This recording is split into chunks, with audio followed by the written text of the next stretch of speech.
This is For The Win from 29 from the right hash.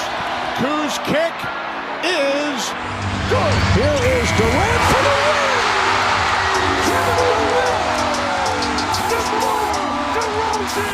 James for the win. It's gone. LeBron James at the buzzer.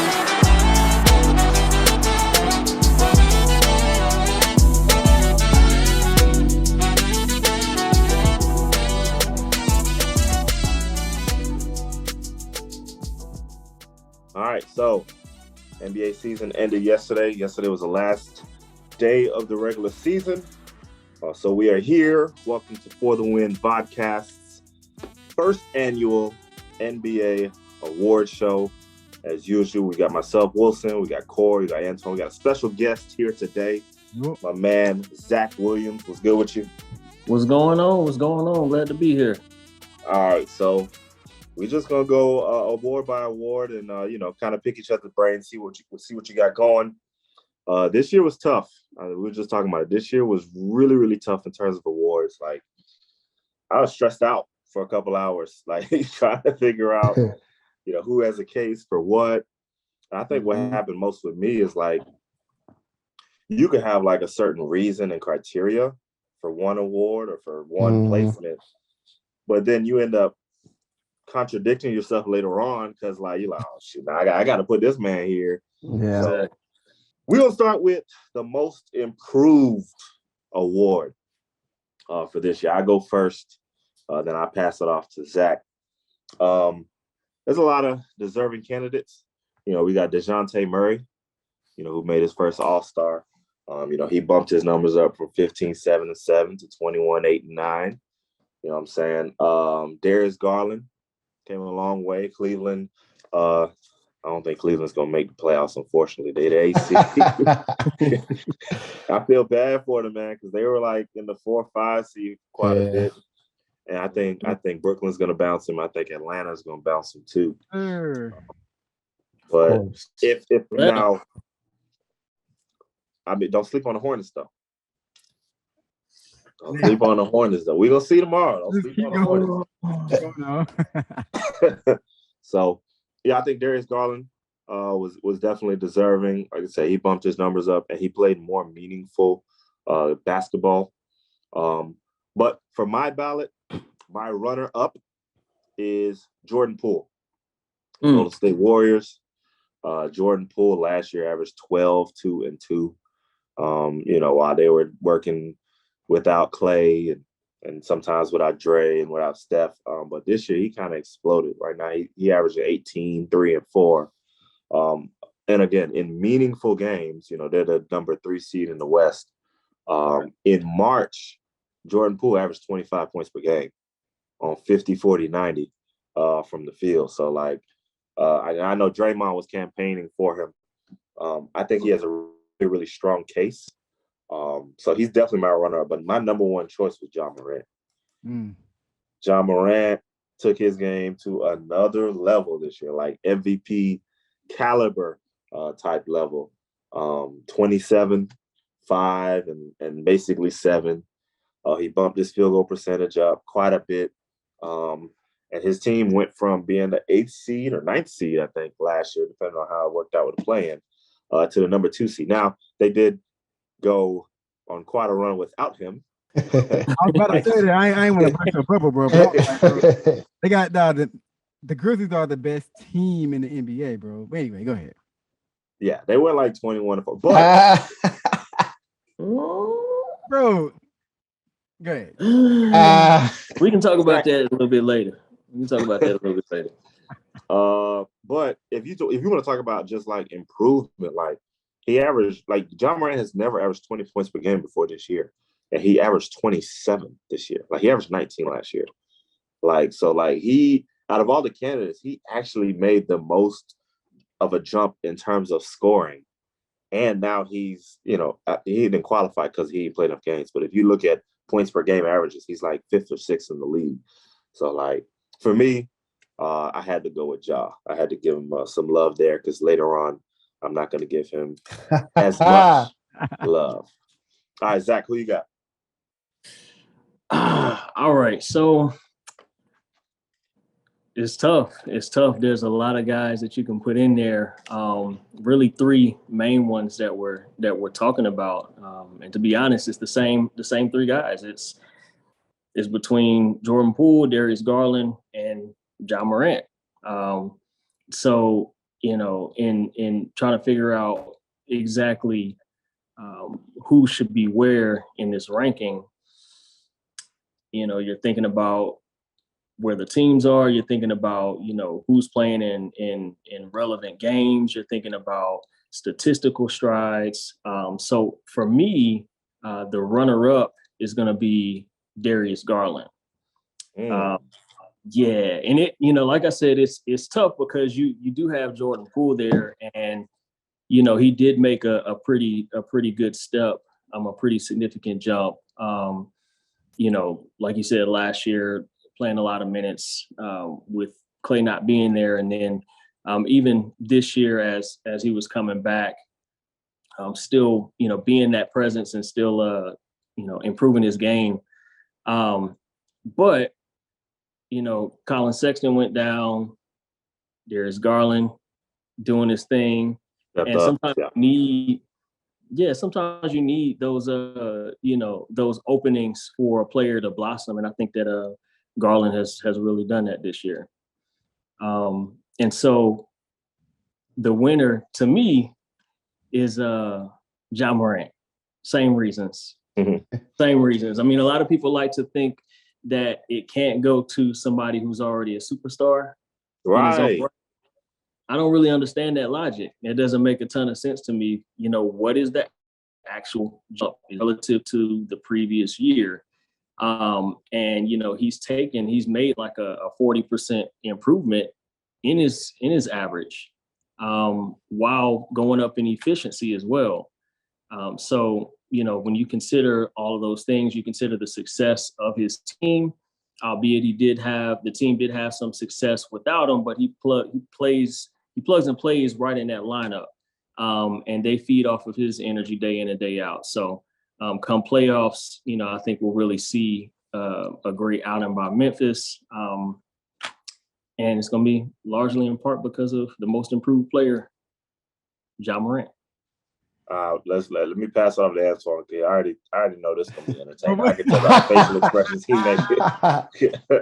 I didn't even say anything, bro. All right, who you got, bro? Now we giving Memphis too much, bro. The entire Memphis team gets the most improved player, bro. Everybody on the Memphis team took a stride from last year, dog. The entire team. Okay. You got Desmond Bain, bro. Triple J. They went 20-2 without John Morant, bro. Who also took a stride from last year. So it's like John Morant's success. Yeah, he balling, but I mean, bro, he's just in a system where everybody else is also balling, bro. Like everybody improved from that team, bro. So that's why I can't give it to my man, dog. He balling, but you know what I'm saying? Jordan Poole, but the best thing for Jordan Poole to happen was not the best thing, but Clay going down really elevated Jordan Poole's game. Probably was the best thing. Yeah. You know what I'm saying? For him to fill that role, that big hole from the, the Golden State Warriors. So yeah, that was good for him. From last year to this year, Jordan Poole took a huge stride. DeJounte Murray, same thing, balling out in San Antonio, like balling. But I would say for me, Darius Garland got it. You know what I'm saying? Like, but who's your runner-up? Oh, my bad. The entire Memphis team. Everybody, the coach, everybody, bro. The whole Memphis team, bro, got run up, bro.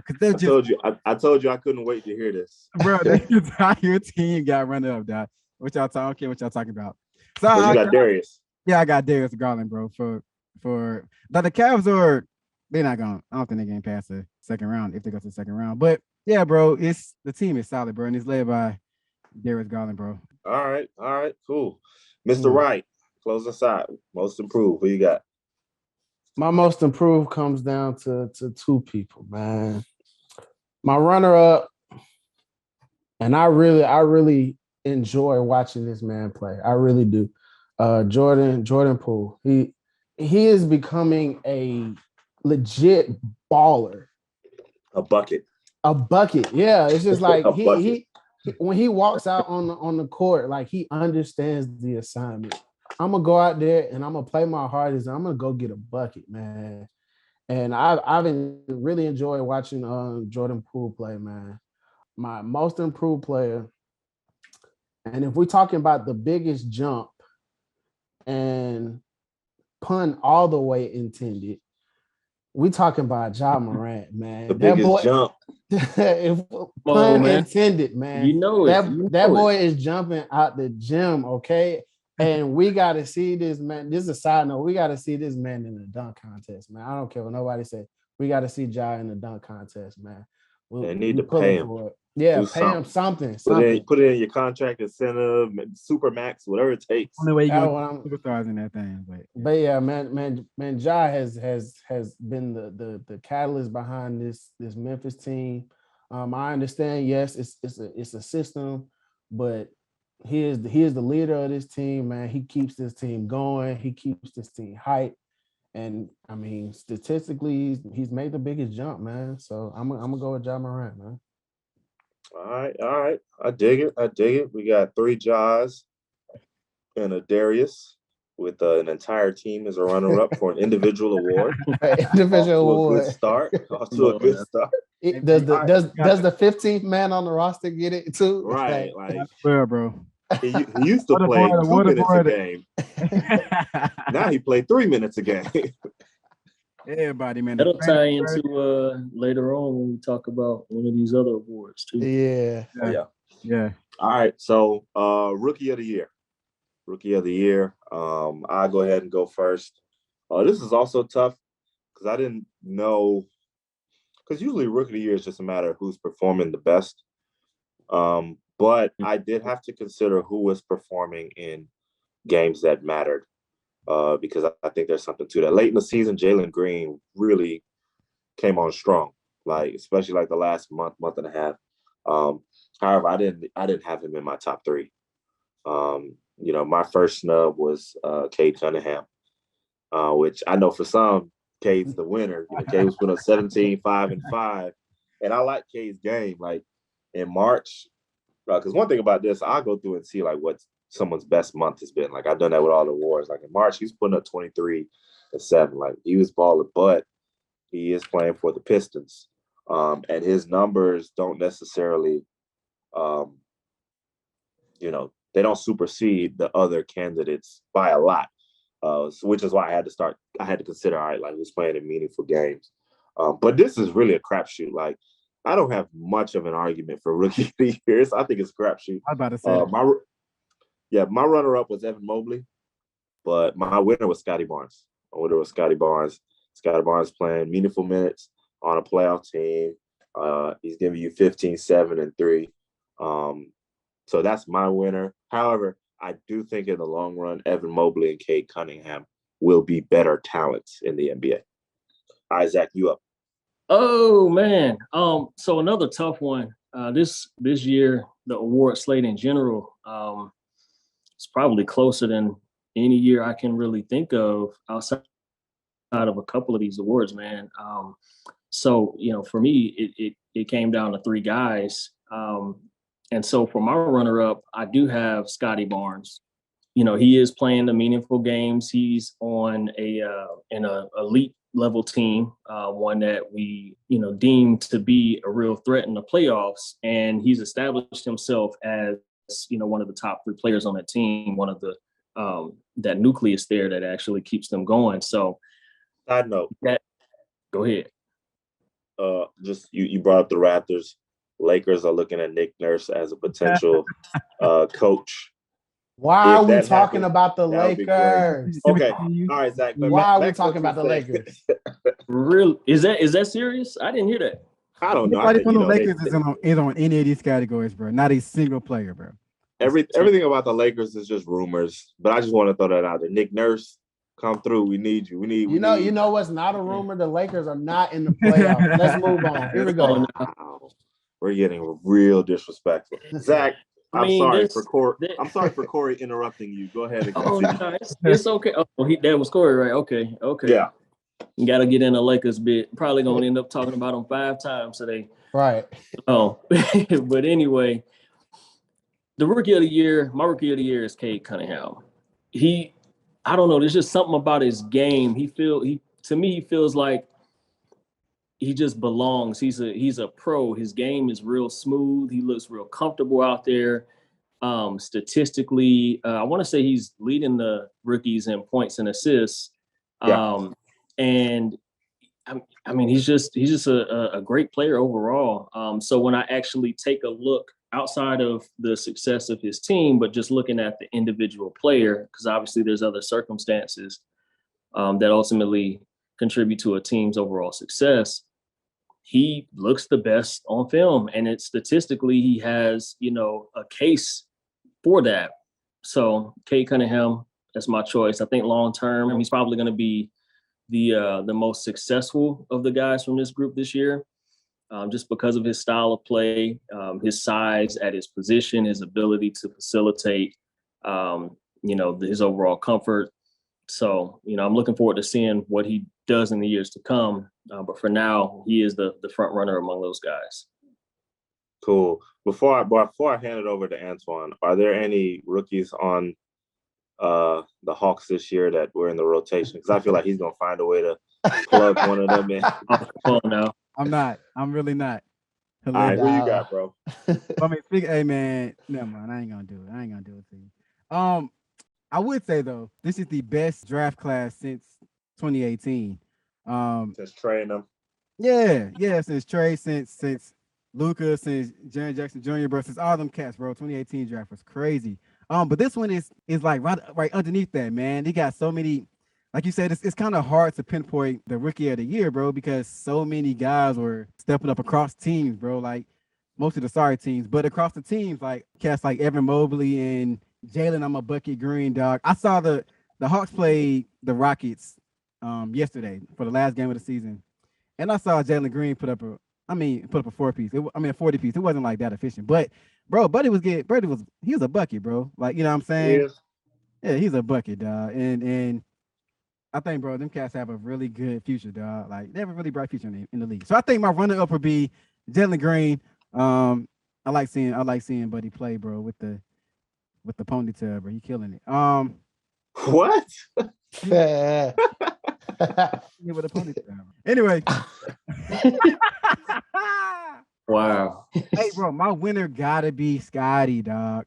My winner gotta be Scotty, bro. He's the rookie on the best team that's in contention right now. Like putting up meaningful minutes, putting up like a solid contributor, bro. Like Scotty is really, really putting in that work on a good team, bro.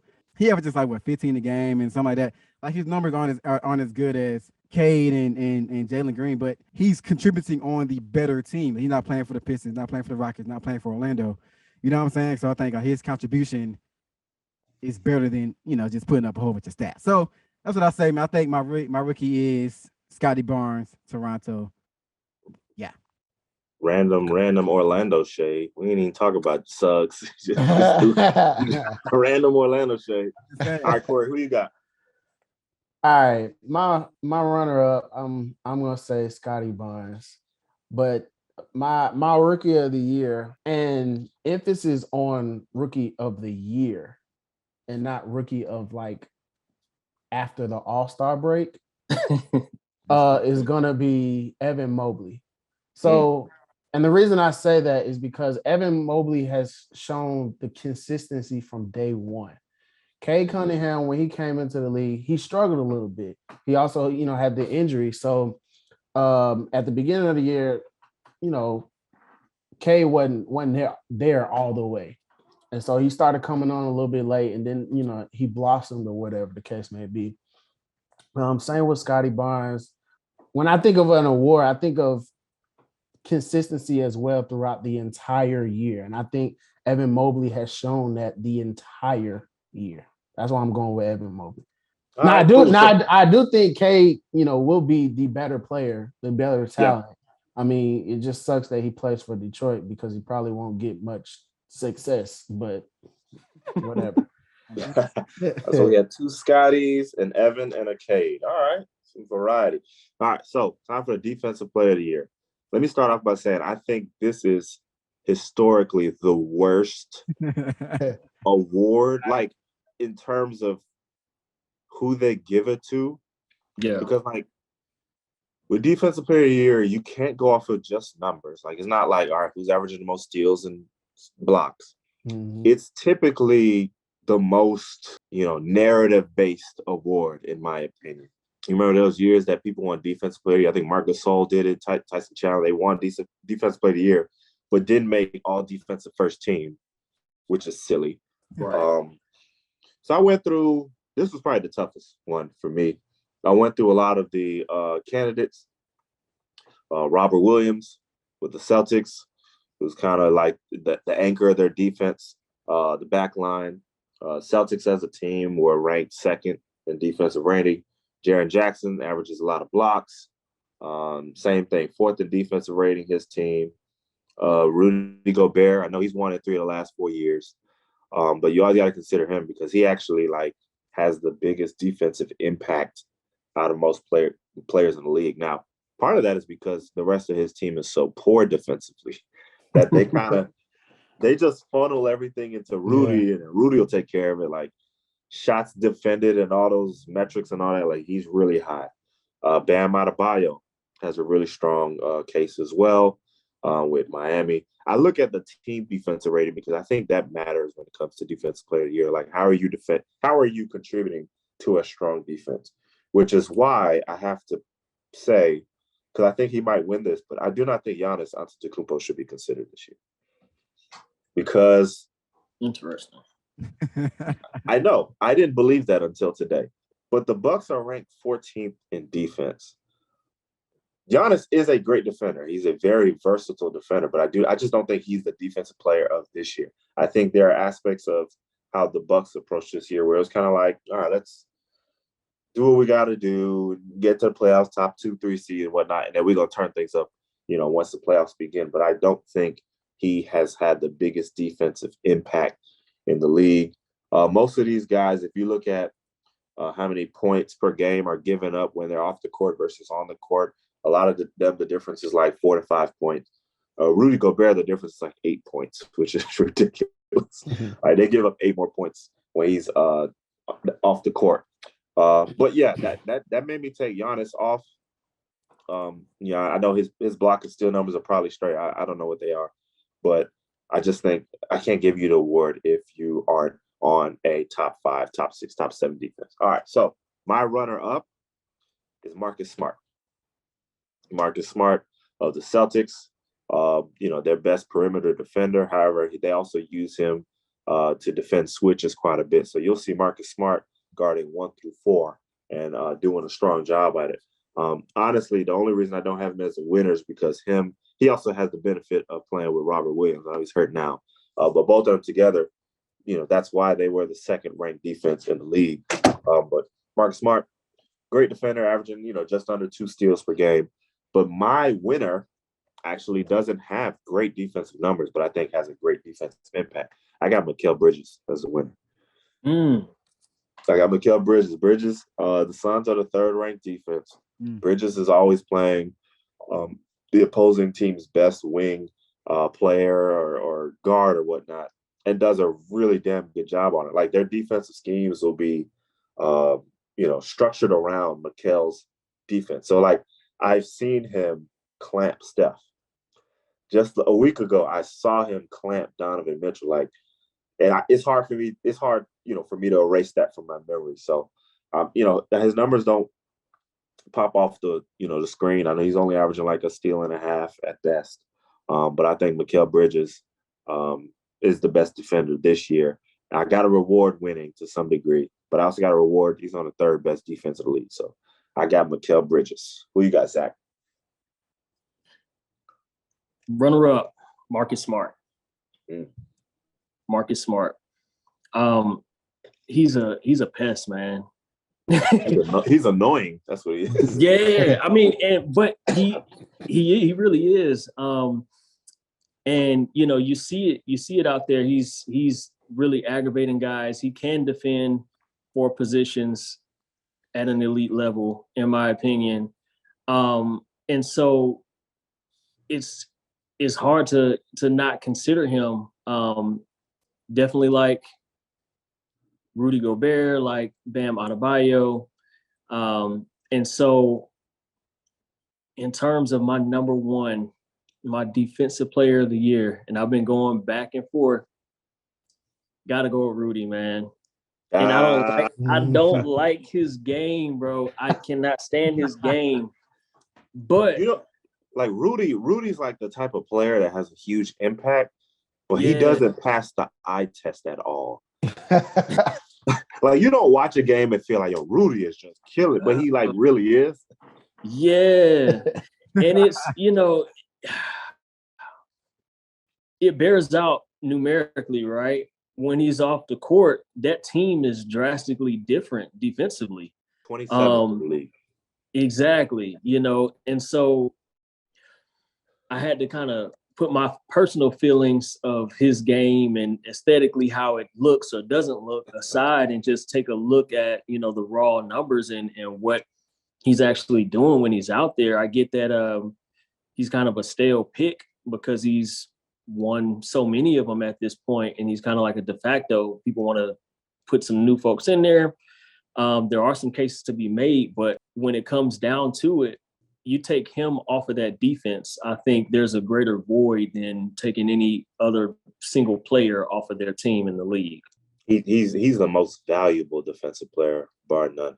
Honestly, the only reason I didn't give it to Rudy is because, like, if he gets another one, like Hall of Famer, you got to put him in the Hall of Fame, right? Like, and I hate it, man. I hate it. You almost already have to put him in the Hall of Fame because he's got 3. And he done made these All NBA teams, but like he makes 4, like that's Ben Wallace, that's Dwight Howard, like Rudy Gobert in the Hall of Fame. I'm not ready to do that, man. I'm not. All right, Antoine, who you got? I hate this award. I would say, man, hey, runner up, man, the Heat. Give it a Bam. I thought he was going to give it to another team. I was like, the whole team, huh?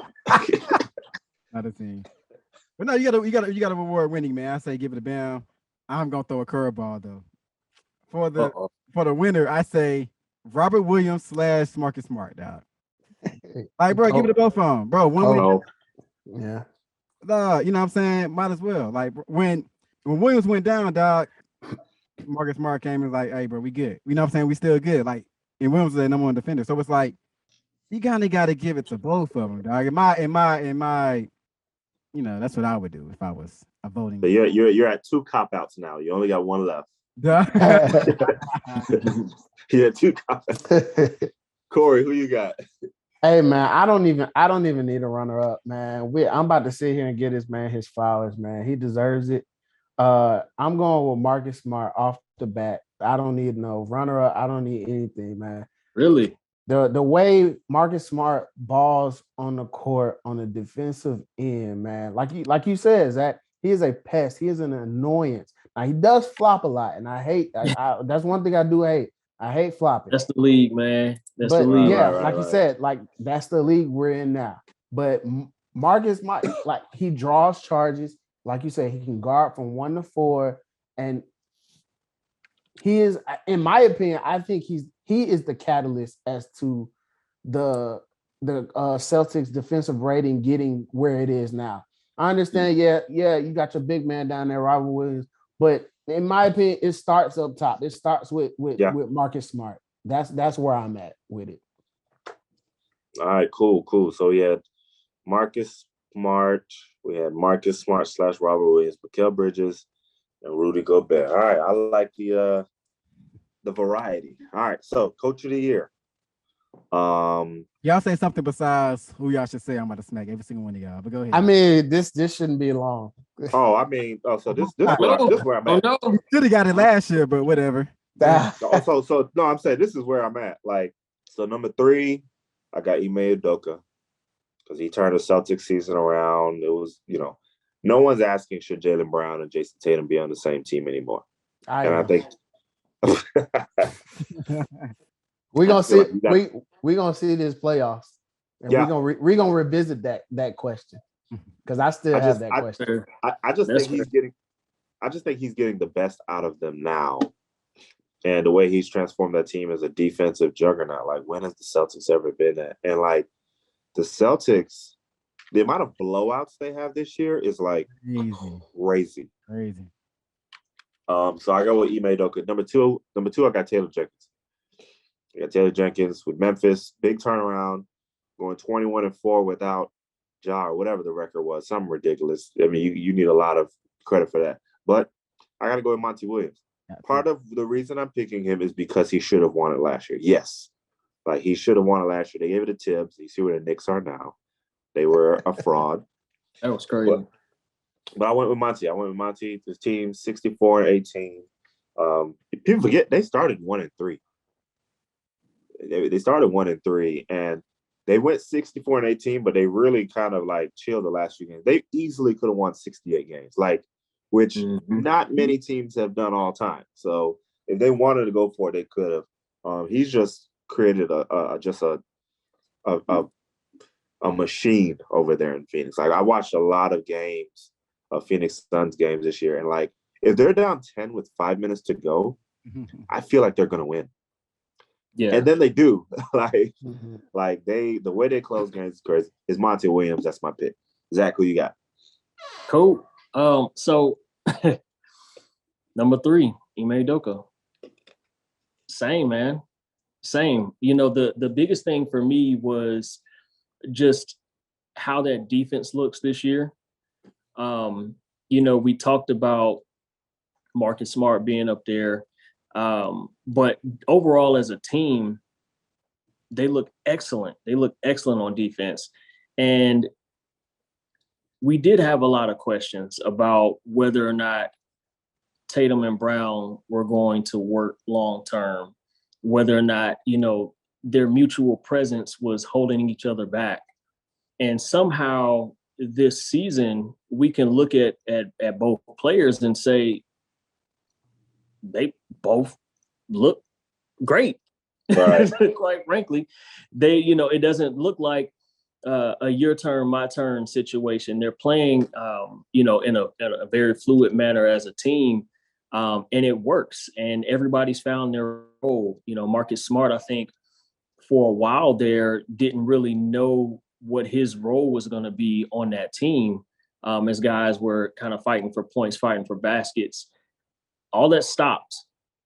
They are a cohesive unit, and, you know, them being where they're at right now shows it. And so, you know, moving on to my runner-up, so it's Taylor Jenkins. And I went back and forth between him and Monty just because of how good Memphis looks, how much they've improved individually, you know, as individual players and as a team. Well, you know, the team is most improved player. So right. Really impressive. You know what I mean? So and if they're the most improved player as collectively, right? Then there's one central point. You know, we can assume that, every guy went in the lab and every guy was putting in all of this work, but the reality is there's one commonality in that, and that is the coach and how they're able to effectively utilize the guys that are there. One of the big things for me was, and I think for a lot of people, was obviously looking at how they were coming down the stretch. You know, when Ja was out and them going 20-2, that's impressive, man, to have your best player, arguably a top 5 player in this league right now, go down. And look at that face. We can talk about it. It's debatable, right? Ease up on that now. Ease up on that. Hey, come on now. It's debatable. You know, it's not a situation where you can just cast that idea to the side. But to lose a guy of that caliber and to not only maintain pace, but to continue to improve as a team and play that fluid basketball on both ends of the floor, that's impressive, man. That's impressive. But got to give it to Monty, man. That team, in my opinion, is the best team in the league. They're just very well buttoned up, right? They have all of the essential elements. Obviously, Monty Williams was snubbed last year, and I think most people could agree upon that. I'm not sure how they came up with that vote, but it's New York City, right? Right, compared to Phoenix. But that team, they just continue to impress me. You had the addition of Chris Paul, Monty Williams, and since that point, they've been elite the entirety of it. Obviously they got it to a slow start this year, but if you look at just their trajectory over the last 2 years, there's been consistent excellence, and I have to go with the coach for having a big impact on that. Cool. Antoine, who you got? We have all the same three. I'm not even gonna belabor the point, but I do have a rant about why in the world Monty Williams got snubbed last year. You know why he got snubbed last year, dog. Big market teams, New York, LA, bro. They always get it's extra credit points, man. Bro, you know what I'm saying, bro? A subpar on average team that's the Lakers or the Knicks, bro, gets automatically elevated to a higher status than every other team who's doing better things, bro. So all the eyes were on Knicks. The Knicks made the playoffs for the first time in what? Last year, you know what I'm saying? So they was like, oh my God, look at the great job Thibodeau was doing. Bro, look, come on, man. Come on, dog. I think I think Tibbs was a decent candidate for runner-up. He just never should have got picked. He just shouldn't have got picked because what people are forgetting is Monty. It was almost as if they wanted to give all the credit to Chris Paul versus Monty last year, but they're forgetting Monty was also the same coach that coached them to the bubble. Yeah, the bubble for them to go 8-0. Yeah. So and that year, even though they didn't make the playoffs, Ayton had that little drug situation. Like he took a substance he wasn't supposed to take. He got suspended for like 30 games. Mm-hmm. So that Phoenix team would have been in the playoffs. So Monty built this team up from the bottom up. So he deserves credit. I just don't think the Lakers should be mentioned in this portion of this show for many reasons. One, we had one of the worst coaching jobs this year. Oh, wow. Yes, and his name is LeBron James. The GM, the starting point guard, starting center, starting forward. Yeah. But yeah. All right, Corey, who you got? Coach of the year. Coach of the year, Monty Williams. Case closed, man. Case closed. They've been the most elite team from start to finish. They're the most well-rounded, complete team. Mm-hmm. Even when CP3 was out, they still kept it pushing, man. Simple as that, man. Sounds good to me. Let the record be known that all of us think Tyler Hero should be the sixth man of the year. We do not have any runner-ups. It's case closed. Tyler Hero. In the store. Yeah, you don't need no analysis on that. Thank you for joining us on the For The Win Vodcast. Make sure you follow us on IG at For The Win Vodcast, on YouTube at For The Win, on Apple Music, on Spotify. We are everywhere. For the win, and we out. Peace. Yes, sir.